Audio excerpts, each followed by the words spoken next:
Então, desculpa aí, pessoal. Acho que acabou acontecendo um problema que a gente colocou o trailer, né? Para rodar antes da sessão e o Facebook acabou bloqueando a live por direitos autorais em cima do trailer. Paciência, né? Acontece essas coisas. Então, nós vamos só esperar o Paulo voltar aqui, aparecer de novo, para... Espera só um minutinho.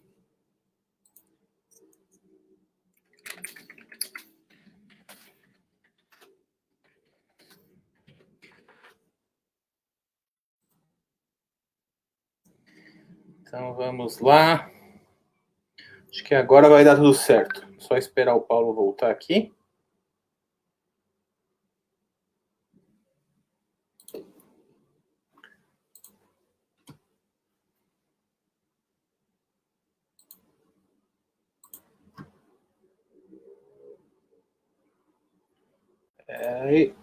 Aí, agora acho que deu. Fomos bloqueados por conta dos direitos autorais do trailer. Paciência, o Facebook essas coisas. Isso é bom, isso é importante. Agora eu não consigo compartilhar na minha página aqui do Lavante. Mas é um link novo, eu acho, agora, Paulo. Tem que pegar nessa transmissão nova e compartilhar. Mas no Face, já está no Face do Lavante? Já está já tanto lá quanto no meu perfil. Eu não acho. Deixa eu procurar aqui. Tá eu vou procurar o teu perfil, então. Isso. A gente começa a conversa.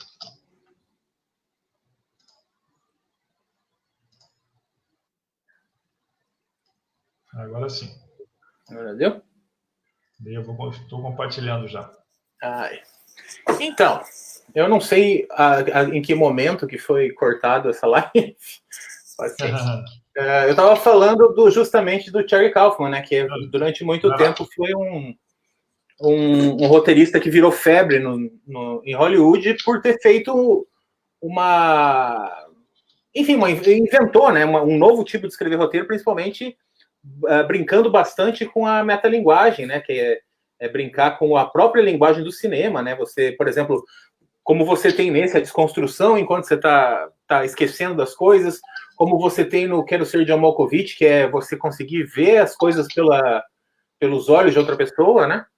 E como você tem, daí finalmente, talvez no ponto mais alto, onde ele de novo se junta ao diretor Spike Jonze, que é o mesmo do Quero Ser John Malkovich, para fazer um filme chamado Adaptação, que é praticamente um roteiro do filme sendo construído ao mesmo tempo que o filme vai avançando, né? Então, acho que uma coisa, nesse ponto, foi extremamente inovador, porque nunca tinha sido feito nada nem parecido com isso, né? Depois acabou dando uma sumida, ele dirigiu 2 filmes, um chamado Cinedoc New York, algo assim, se eu não me engano, Cinedoc, né? E uma animação recente que se chama Anomalia, ou alguém me corrige aí, acho que, se eu não me engano, é Anomalisa, acho que é o nome da animação, que é uma animação que ele dirigiu, e agora ele está projetando um terceiro longa que ele vai dirigir também, mas todos muito firmes, pegando nessa com temas filosóficos muito fortes, brincando com a metafísica e a metalinguagem do próprio filme, né? Então isso é uma coisa muito forte do Charlie Kaufman. Mas fala aí, Paulo, o que você achou do filme? Você reassistiu ele agora? Reassisti, Wander. É um filme que eu tinha assistido há alguns anos atrás, acho que é de 2004, 2005, eu não lembro esse filme, é um filme mais recente, né? Eu assisti novamente. É um filme que, se a gente for tentar entendê-lo, né, a gente interpretando minimamente, é uma grande DR esse filme. Esse filme é um grande debate sobre relacionamentos, né? Então, é um filme que lembra essa brincadeira com a memória. Você tem filmes magníficos como Os 12 Macacos, que trabalham também nessa mesma lógica. Você tem aquele sobre Marte, tem o Exterminador do Futuro, que é Vingador do Futuro, que também é excepcional, Lembranças, né, que é um belo filme. Eu acho que esse filme trabalha nessa mesma perspectiva. Agora, com a diferença que não é um filme de aventura, um filme que tenta debater, como, por exemplo, Os 12 Macacos, que é uma questão ambiental, uma questão mais filosófica. É um filme que apresenta para a gente as dores e alegrias de uma relação, né?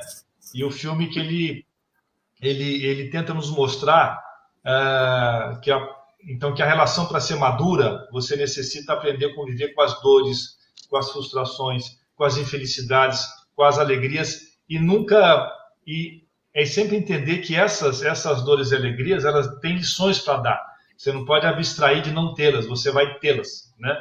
Quem tem uma relação muito longa, ou já teve, ou tem, eu sou casado com a Lília há 20 anos, já tive outras relações também, ou a gente entende que as relações têm altos e baixos, todas elas, e tem que lidar com elas, ou as relações se fragmentam. Tem uma cena muito bacana no filme, que é muito simbólica, de uma felicidade muito grande. Não sei se você vai lembrar com certeza, que ele tentando recordar e tentando se agarrar às memórias, né? E ele está numa casa, a casa começa a cair, né? Então, literalmente, a casa caindo, a casa sendo destruída, né? Ele tentando ficar, mas a casa sendo destruída o tempo todo. Então, eu acho que essa perspectiva de tentar lidar com as suas dores, de tentar aprender com as suas dores, se você não aprender com elas, realmente a casa, de maneira literal, ela vai ser destruída, né? Você querendo ficar. E uma sinopse de maneira rápida desse filme, né? Para quem não assistiu, ou então para quem já assistiu. O filme é quase um episódio de Black Mirror, né?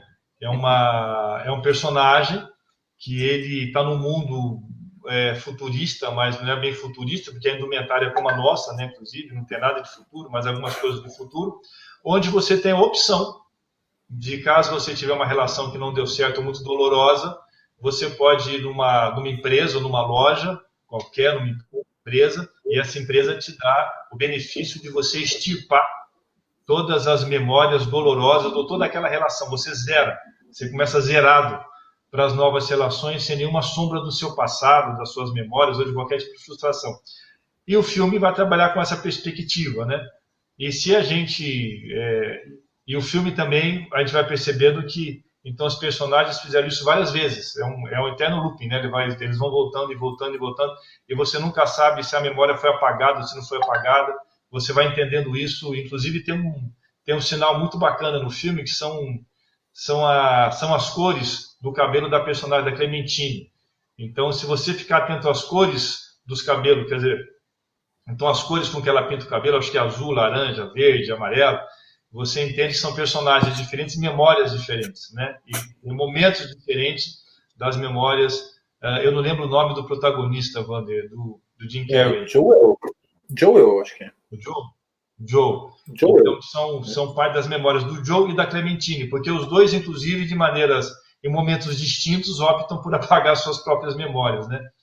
Então, o filme, ele então, sobre essa história, né? E a tentativa dos dois personagens, tanto a Clementina quanto o Joe, tentar, nessas memórias apagadas e nesses recomeços, eles vão se reencontrando. Claro que o filme tem uma coisa um pouco romântica, né? Muito romântica, na verdade, como se existisse um amor eterno, tanto que é o brilho eterno, né? Um amor que não se apaga nunca. Então você vai sempre, independente de você querer ou não, o destino vai te fazer reencontrar com aquela pessoa, e você, bem ou mal, vai poder se relacionar com ela novamente. Eu acho isso um pouco... É uma licença romântica do filme. Mas o filme, aí resumindo, né, o que eu queria começar a debater isso, ele fala sobre as nossas relações, né? Sobre então, a necessidade de lidar bem nessa perspectiva das dores, das tristezas, da maturidade de uma relação a dois, que nunca vai ser só bom, nunca vai ser só ruim, e depende muito também de você lutar pela relação, né? Porque não existe uma relação perfeita, você vai... Então, essa coisa de vamos ficar eternamente juntos, ou eternamente juntos, então você faz no hoje, né? Eu tenho uma parceira muito interessante, muito rica nesse sentido, que é a Lília. Eu lembro que quando nós começamos a namorar, eu e a Lília, 20 anos atrás, eu completamente romântico e apaixonado, né? Eu falava assim para a Lília, eu falei um dia assim, Lília, eu vou te amar para sempre. Ela falou, não fala essa bobagem, não existe sempre, só existe hoje. Ou a gente constrói todo dia a relação, ou não existirá o sempre. Eu fiquei chocado na época, né? Fiquei impactadíssimo, mas eu fui entender que ela está correta, ou seja, só existe hoje nas relações, não existe o sempre você faz todo dia. Então, acho que esse é um filme que fala disso. Então, é um filme muito mais interessante, muito mais rico, do que apenas essa questão da memória, do futuro, essa questão do passado, do presente. É um filme que discute as relações humanas e a grande dificuldade que nós temos de nos relacionarmos afetivamente com as pessoas queridas, né? E a grande dificuldade que a gente tem em manter isso vivo todos os dias, de uma maneira tão a longo prazo. Eu acho que o filme fala disso.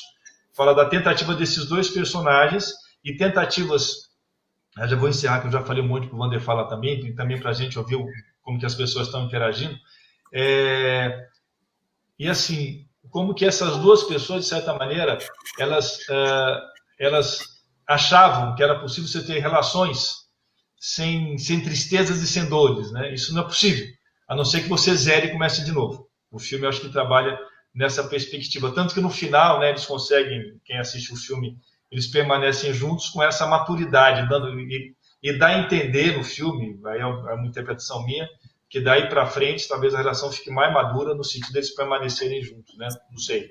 Mas também pode ser uma memória deles, que o filme está completamente aberto. Então isso é o que eu entendi desse filme. É um filme que eu vi alguns anos atrás, acho que ano passado, e agora eu dei uma olhada novamente, e essa impressão muito forte nesse sentido, Wander, que eu queria compartilhar com o pessoal para a gente iniciar o debate. Uhum.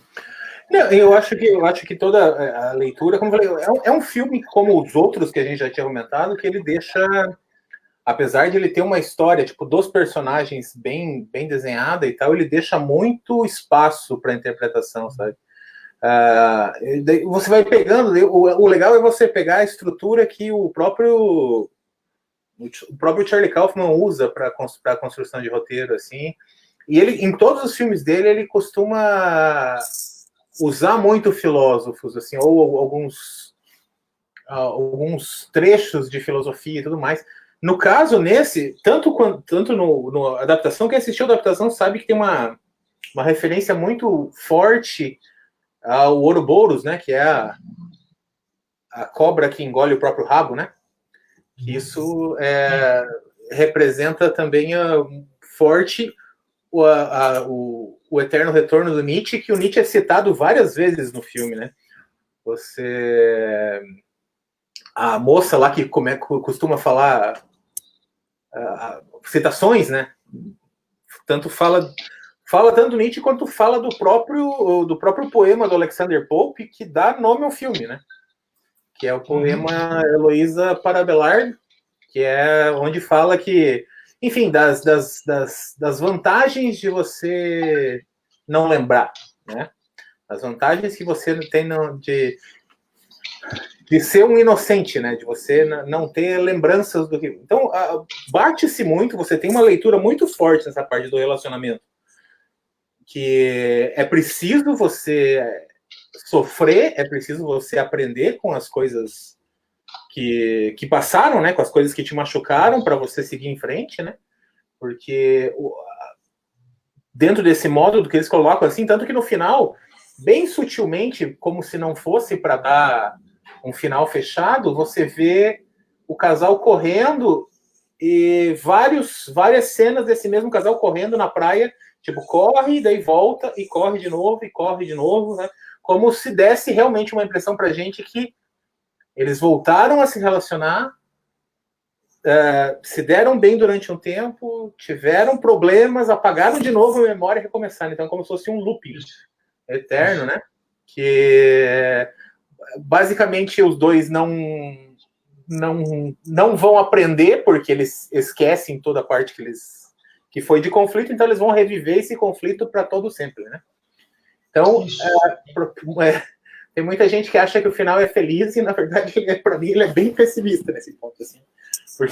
Porque é a grande lição desse filme, que eu acho um filme muito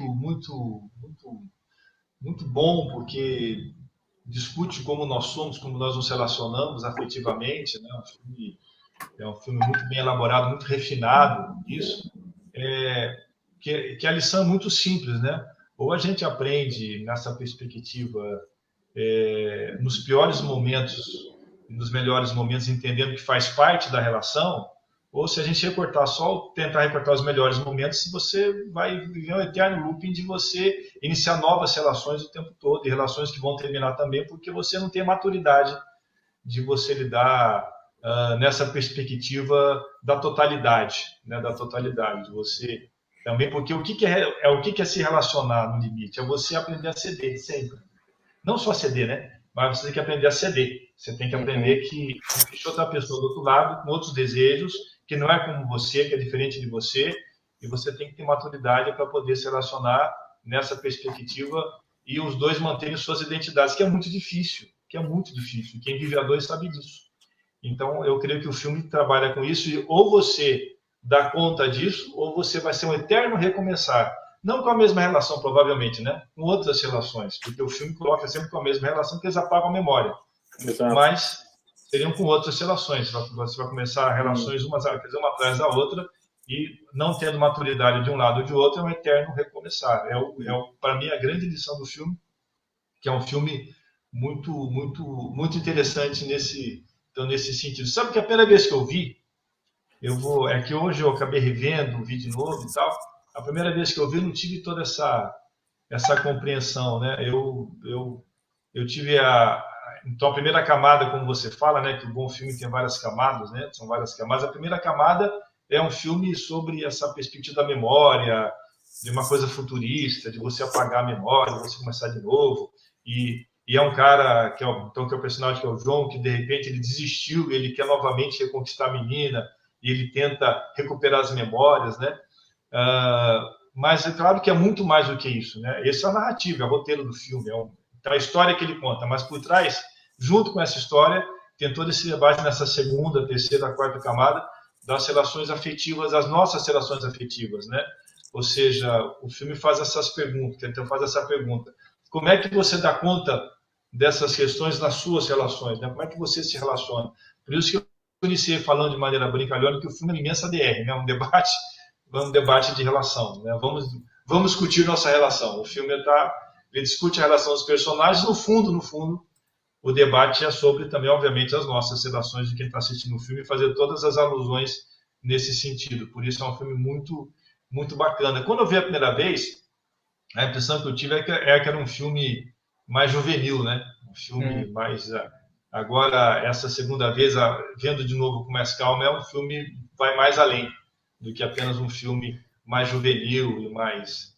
É um filme que trabalha as relações humanas mais profundas e como diria o Caetano, eu gosto dessa frase, né? Que ele fala: de perto ninguém é normal, né?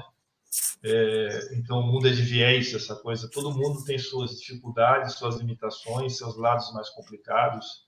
E ou a gente lida com eles o tempo todo nas relações, ou as relações acabam como no filme, a casa acaba literalmente caindo na nossa cabeça. Sim, mas eu acho que, inclusive, mais do que a gente lidar com relações, eu acho que ele mergulha mais para falar, sabe, da nossa relação com tudo, sabe? Com o universo. Eu falei que não é à toa, assim, dá a impressão, quando a gente assiste determinados filmes, assim, dá a impressão, tipo, que algumas dicas são dadas lá no meio, ou elas são para levar o filme para frente, né, para fazer a estrutura narrativa andar para frente, ou ele tá te dando uma dica de olhe por esse viés, né?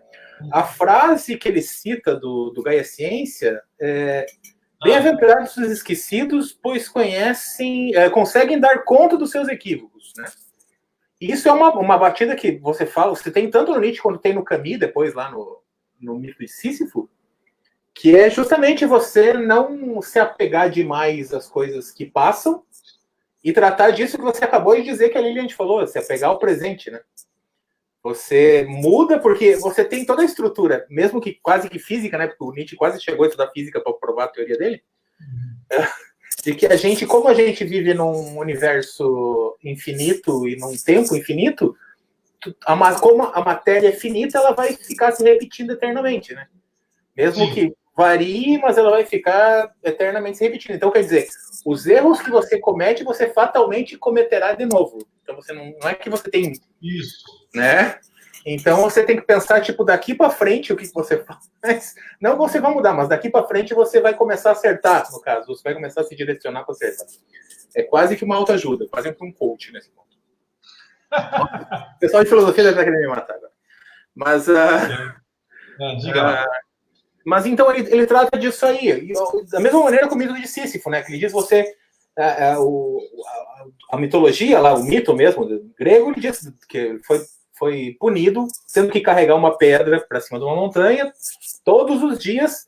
Quando ele chega em cima da montanha, a pedra volta. Ele volta lá embaixo e leva para cima. Então ele coloca isso como a vida, né? Tudo que você faz é isso. Você só percebe que seriam os momentos de que te dá depressão, a hora que você desce a montanha. Você diz, qual que é o sentido de eu ficar fazendo isso, né? Enquanto você está empurrando, você se concentra em empurrar a pedra para cima. Mas quando você desce para voltar, qual é o sentido disso tudo? Então, eu acho que ele brinca muito com essas duas teorias, por assim dizer, né? E não é à toa que ele cita, como eu volto a dizer, não é à toa que ele cita lá no meio, sabe? Ele podia citar qualquer uma, mas ele cita Nietzsche, mais tarde ele cita o Sísifo. Então, ele brinca muito com isso. Então, ao mesmo tempo que ele está dizendo assim, enfrente os seus erros, aprenda com os seus erros, ele está também tratando do amor fático, aquele negócio, abrace os seus erros, né? Tipo, aprenda a conviver com eles, porque você não vai conseguir mudar.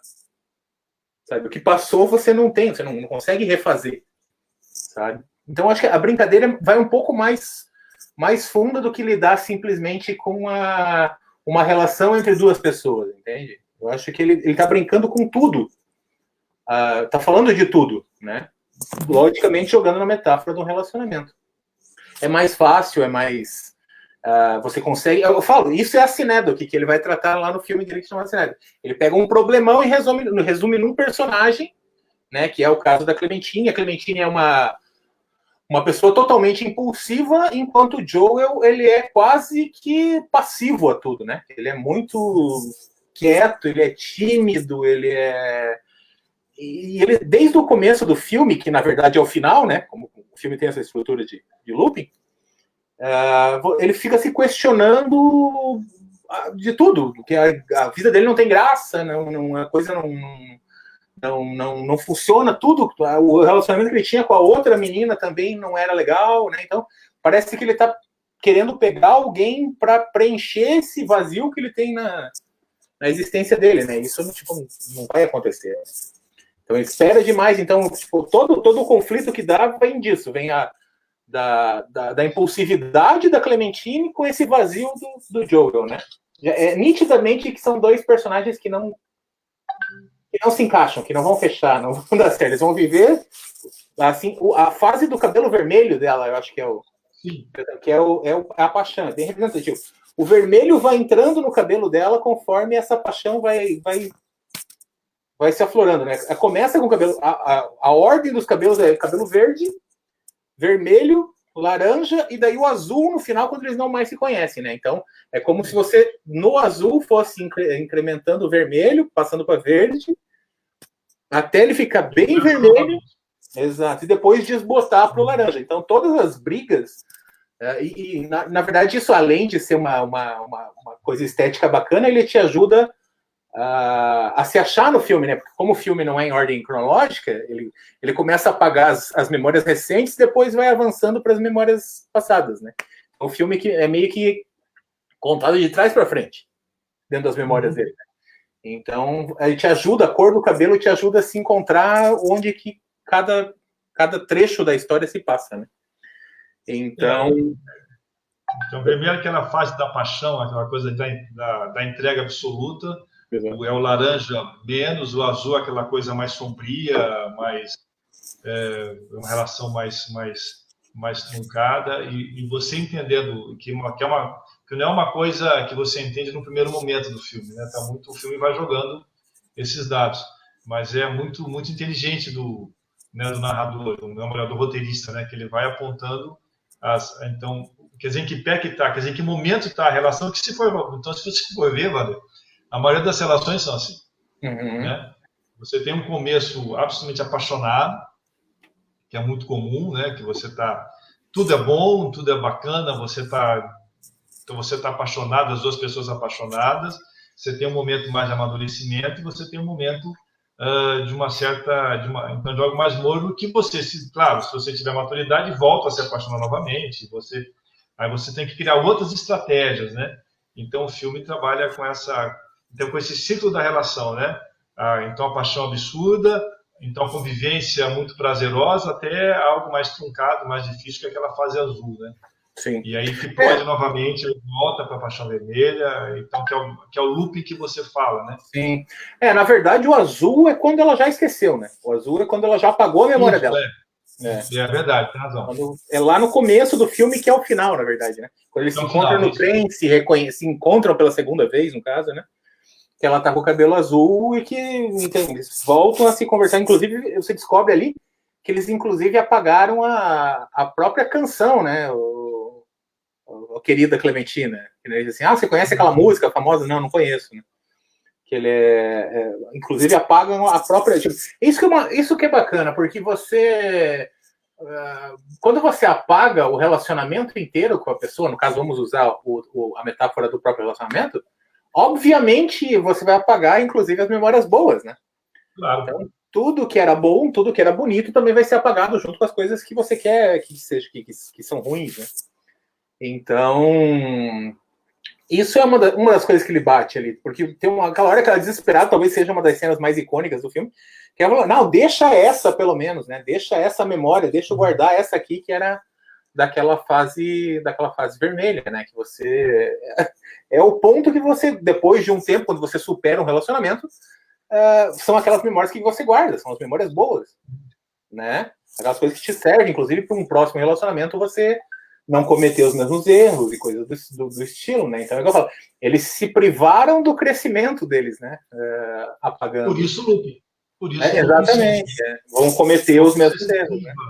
Você se priva do crescimento emocional, afetivo, você vai dar um looping sempre. A gente tem, inclusive, se for pensar nessa lógica do relacionamento que o autor, ele pega, o roteirista pega essa perspectiva, é só olhar em volta, né?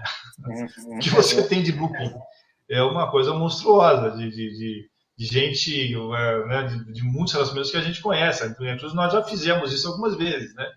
Que quando você não cresce nessa perspectiva das boas e más lembranças, você está condenado a repetir.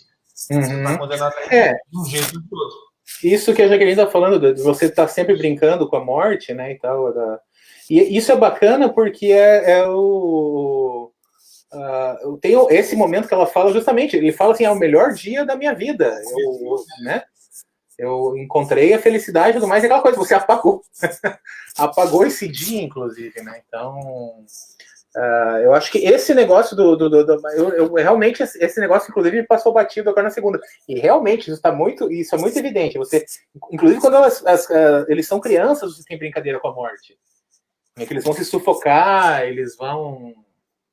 tem tudo na outra, quando eles, talvez a cena melhor, no caso, quando ela tá com o cabelo vermelho, também remete a ela sufocando ele com o travesseiro, né? Então, realmente tem isso aqui, é uma leitura muito boa que ela lembrou aqui, eu não realmente, você tem que pegar por esse viés também, porque é uma outra leitura, né?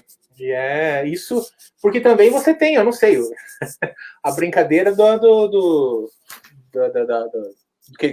pequena morte, né? Que é como os franceses chamam o orgasmo, né? Nossa, essa sumiu a gente. Vamos lá. Quer ler aí? Vamos lá, um abraço aqui para o José Lima, que está conversando com a gente, a Jaqueline e a Emanuele, que está sempre debatendo conosco, né? A professora Cilei Groff, um grande abraço, assista, Cilei, é um filme muito interessante.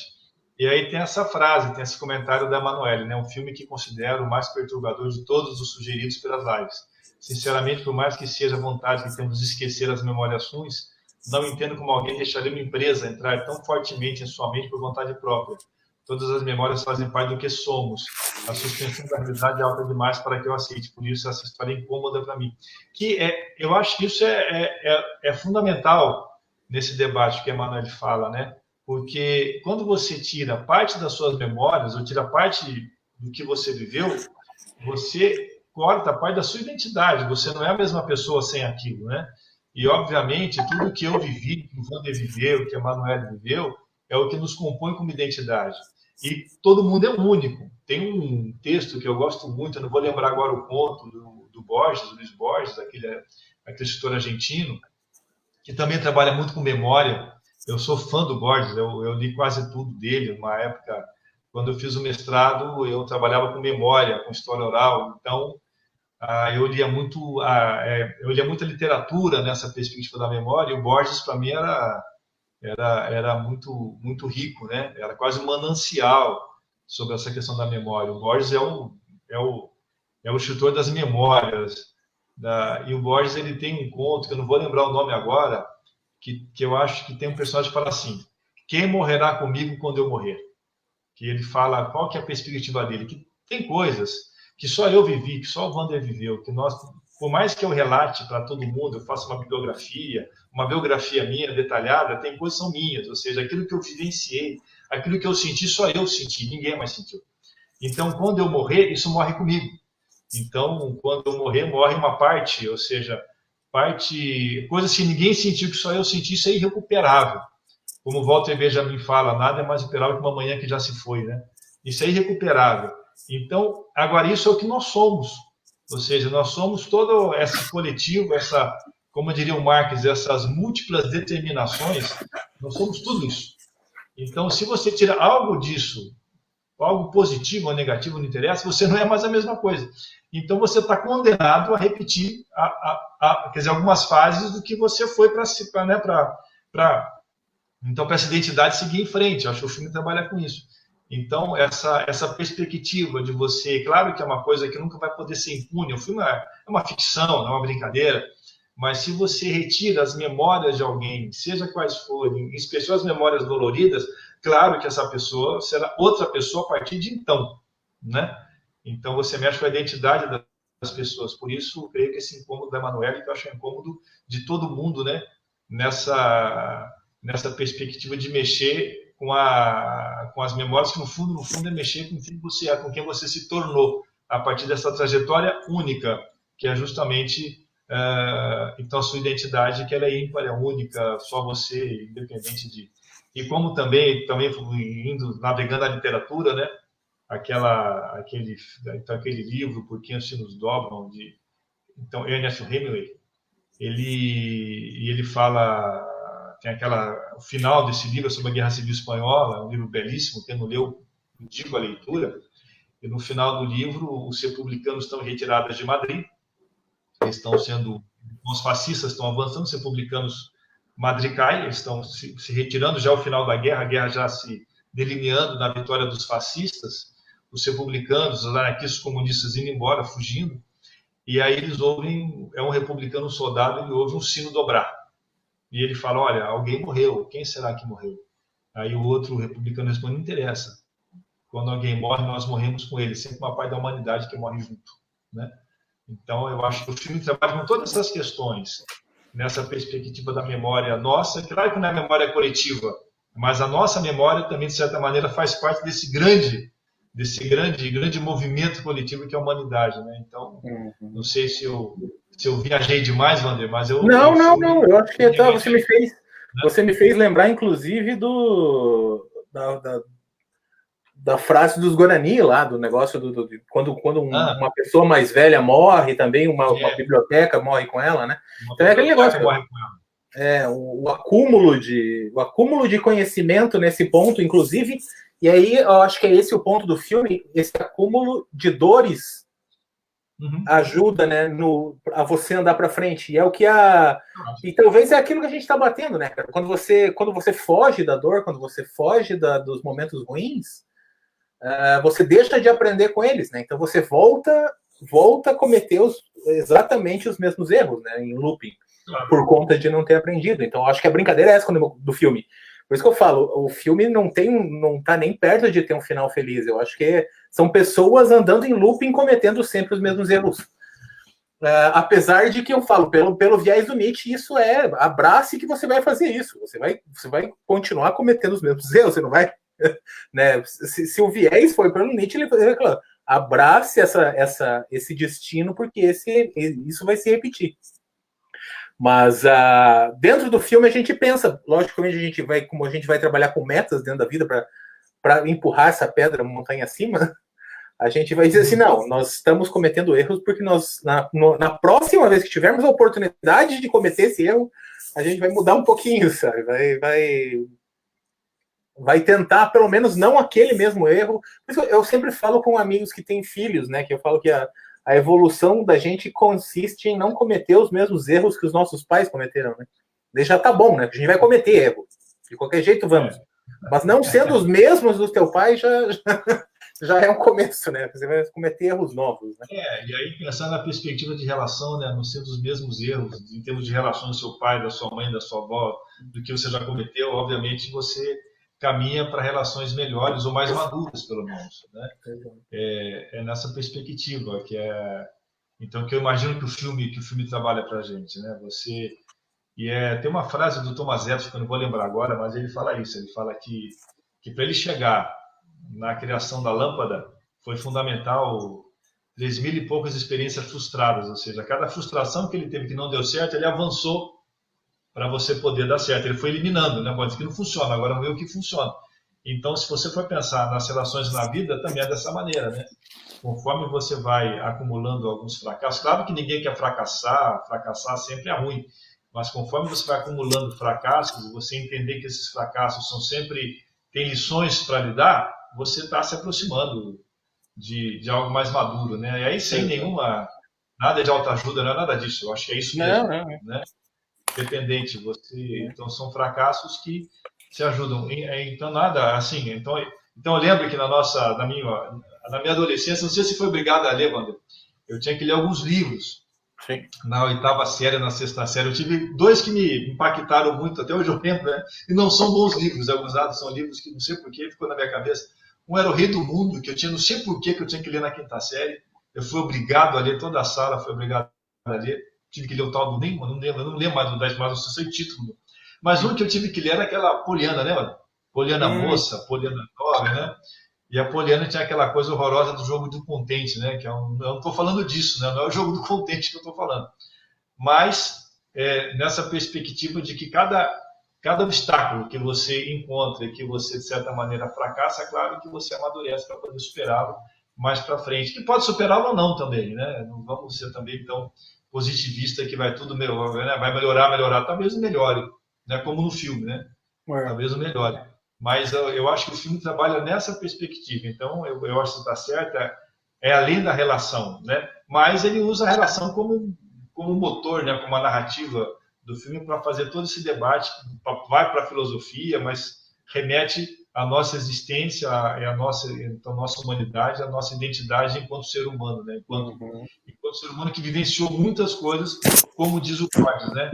Quem morrerá comigo quando eu morrer? Vai morrer muita coisa comigo, que só eu tenho. Por mais medíocre que seja uma existência, essa existência medíocre vai ter coisas que só ela vai ter, né? E quando ela morre com ela, isso é recuperável. Então, e claro que com as memórias boas e ruins, que trabalham nessa perspectiva. E eu acho que um viés que é bem interessante no filme é você ter a leitura, conforme ele vai apagando as memórias, é como se ele fosse fazendo uma terapia, como se ele tivesse, sei lá, na psicóloga, fazendo uma terapia, porque ele vai revendo. E de começo você percebe que ele está culpando ela completamente por tudo de errado. Está culpando o fato dela beber, o fato dela ser impulsiva, o fato dela... enfim, inclusive a régua moral que ele tem, que ele fala assim, você usa o sexo para fazer as pessoas gostarem de você, sabe? Então é uma régua que em momento nenhum, por exemplo, a gente vê nada nem parecido com isso, mas é uma régua moral que ele tem para julgar ela. E aos poucos, conforme ele vai retrocedendo, né? Conforme ele vai revendo tudo, e eu acho que esse é o papel da terapia quando você faz, ele percebe o quanto ele errou, sabe? Os momentos que ele errou. Tanto que quando ele está lá no final, quando ele está que seria o momento que eles se conheceram na casa, que você fala que a casa desaba, né? Na praia. Que ele fala, cara, eu devia ter ficado aqui. Eu não fiquei porque eu sou por ego, sabe? Por um lance de ego, porque você falou assim, com desdém. Quando eu falei assim, acho que eu vou embora, então vá. Por causa do ego ele foi embora, sabe? Ele devia ter ficado. Talvez as coisas tivessem acontecido diferente se ele tivesse ficado. Por mais ridículo que seja, seria um ponto de diferença nessa história que eles contaram, né? Enfim, esse viés eu acho que a gente precisaria trazer um psicólogo, uma psicóloga para ver por esse viés, acho que seria bem interessante. E tem a Di agora, um comentário da Diângela, jornalista, companheira nossa. Um grande abraço, Diângela, está aqui em Cascavel agora, junto conosco.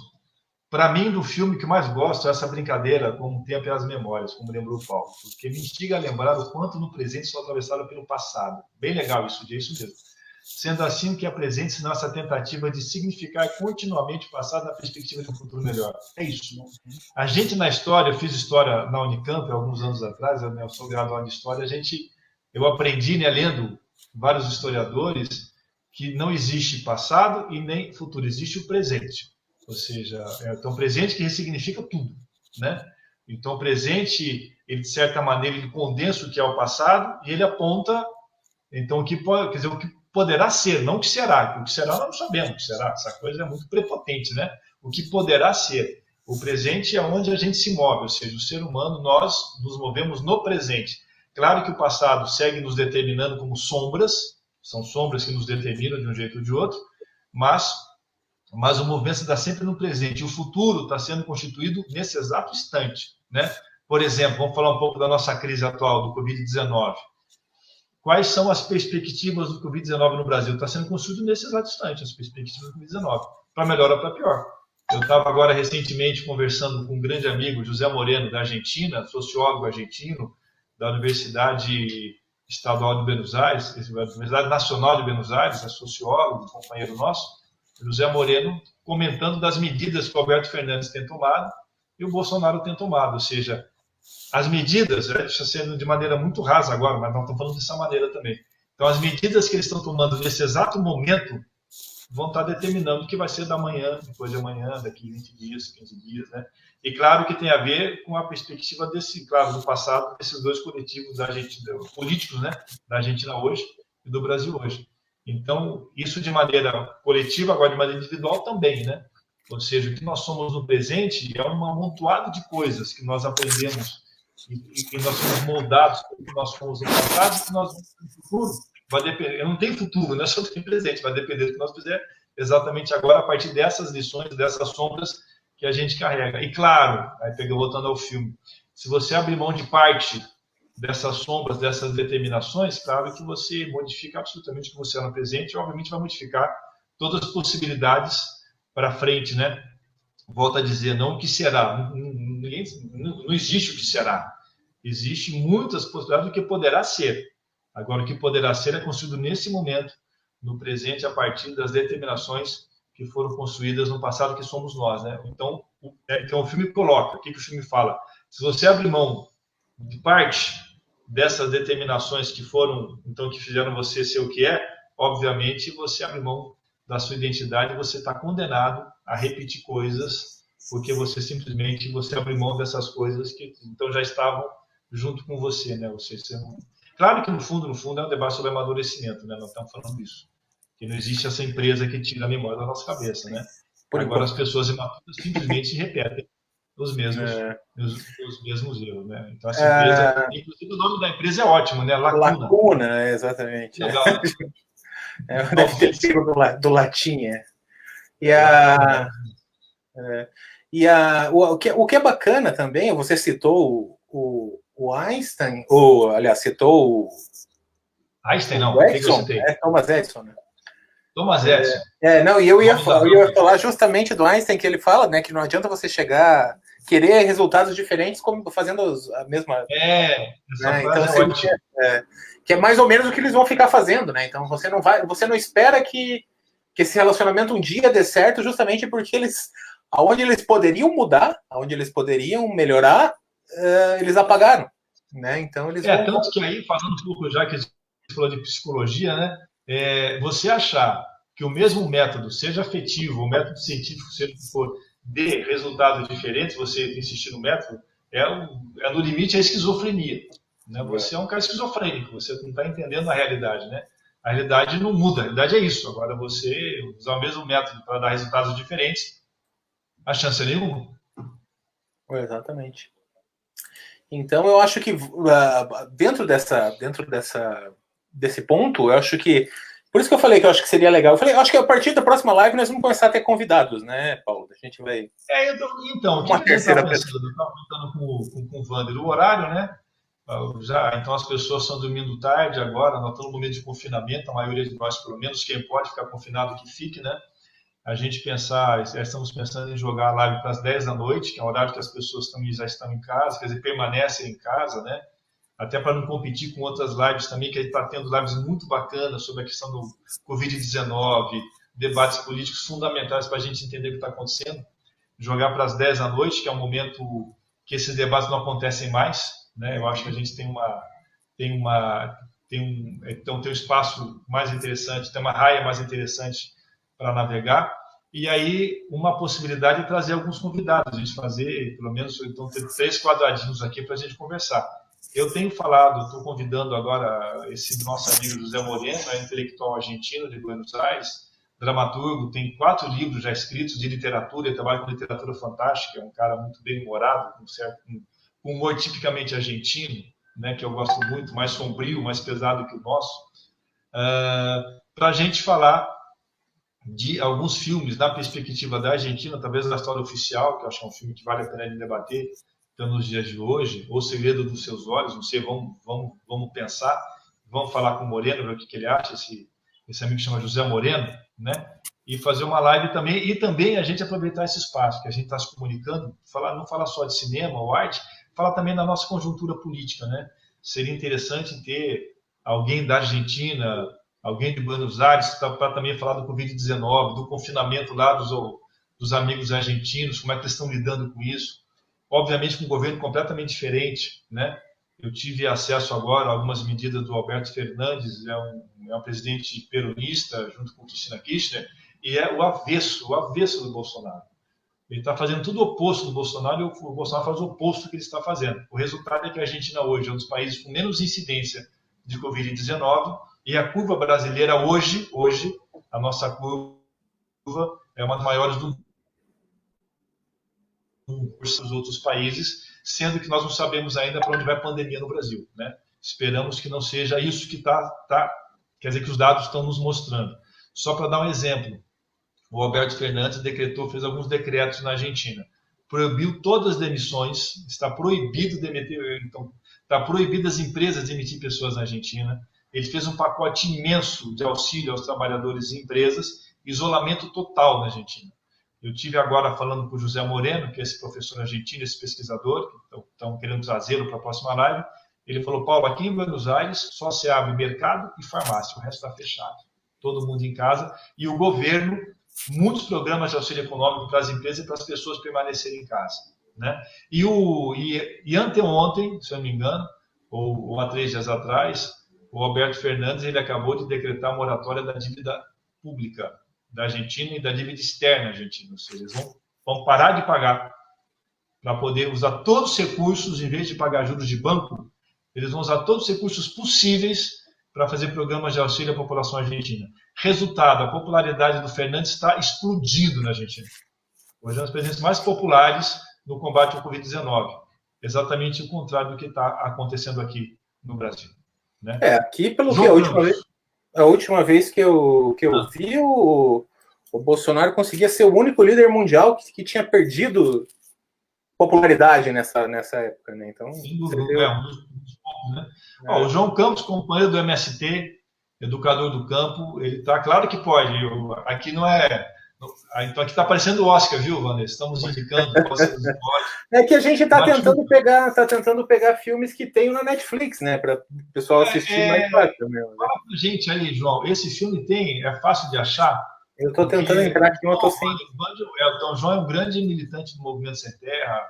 Esse filme, com certeza, deve ser interessante na perspectiva social. Não conheço. Mas, João, entre em contato com a gente aqui na live mesmo. Esse filme é fácil. O João deu uma risadinha já. Que tem ótimos filmes chilenos que, infelizmente, são mais difíceis de conseguir. Tem um filme chamado Não, que é todo filme que trata da campanha publicitária que fez as pessoas votarem durante muito tempo. Na verdade, durante a ditadura do Pinochet, foi feita uma campanha para quem quisesse continuar ou não, né, com a ditadura. Você deve conhecer essa história, né? Não conheço. Não? Não. E foi feita uma campanha. Não conhece? É ótimo, cara. É muito bom. E o filme é todo feito com jeitão, como se fosse VHS, assim, ainda. Porque foi toda uma campanha feita em VHS na época, né? Daquelas Betacam. Mas né? O filme chileno que mais me impactou, que eu tenho uma história com esse filme que eu assisti no momento muito, foi até hoje eu assisto e choro, rapaz. É Chove sobre Santiago, que é sobre a queda do Allende, né? Um filme feito na França, logo após a queda do Allende, com exilados chilenos, né? E é um filme, para mim, impactante. Eu assisti esse filme nos anos 80 e eu assisti em Campinas, né? Eu fiquei impressionadíssimo com o filme. Trilha sonora de Astor Piazzolla, o filme é brutal, né? E quando eu terminei de ver o filme, muito impactado, olhei do lado, tinha um casal de chilenos, mas choravam assim, em pranto, se agarravam chorando, e aqui até hoje eu lembro disso, né? Então é um filme que me impactou muito. Eu conheço muito pouco o cinema chileno, né? Esse talvez seja um dos grandes filmes chilenos dessas narrativas políticas, né? E tem uma trilogia de documentários muito bons sobre essa época que se chama Batalha do Chile, né? A batalha da imprensa, a batalha da mídia, a batalha... Isso aí, são a Batalha do Chile. São 3, são 4, se eu me engano. São 4 documentários espetaculares sobre o golpe do Chile, que é um golpe, é uma receita de golpe, né? É uma receita de golpe militar. É um filme... Bom, o golpe chileno e a história do povo chileno é algo assustador. E, obviamente, voltando ao nosso filme, né? Imagina se as memórias políticas fossem boas e más lembranças. Obviamente, nós não poderíamos nunca ir numa empresa e tira as memórias da ditadura chilena. Obviamente, ia se repetir, né? Só que isso é bom você tocar no assunto, porque, por exemplo, você percebe a maneira como a Argentina lida com a ditadura e a maneira como a gente lida na ditadura por conta de como a cultura tratou a ditadura no país. Por exemplo, eu vou falar pelo aspecto do cinema, cara. No cinema, a gente lidou muito pouco. A gente está bem longe de fazer uma leitura do que foi a ditadura no cinema no Brasil. Sabe? Sim, é um assunto pouquíssimo tratado. Quando é tratado, ele é tratado sempre pelo viés... enfim, passando ao largo, né? Algo que aconteceu durante a ditadura e não sobre a ditadura como fenômeno. Então, eu acho que é uma lacuna dentro da cinematografia brasileira justamente esse período. E é bom, como é aquele negócio que você sempre fala, né? Quando você não conhece a história, quando você esquece a sua história, você repete os mesmos erros. E a gente tende a fazer isso aqui no Brasil, né? Que é gostar de repetir os mesmos erros. Aí o João já fala que não está na Netflix e que machuca, deve ser. Retrato final do Governo Allende da ditadura militar chilena. Então. Sabe um filme que tem na Netflix? Aquele filme que você está evitando assistir, talvez seja o momento? Aquele da Indonésia, O Ato de Matar.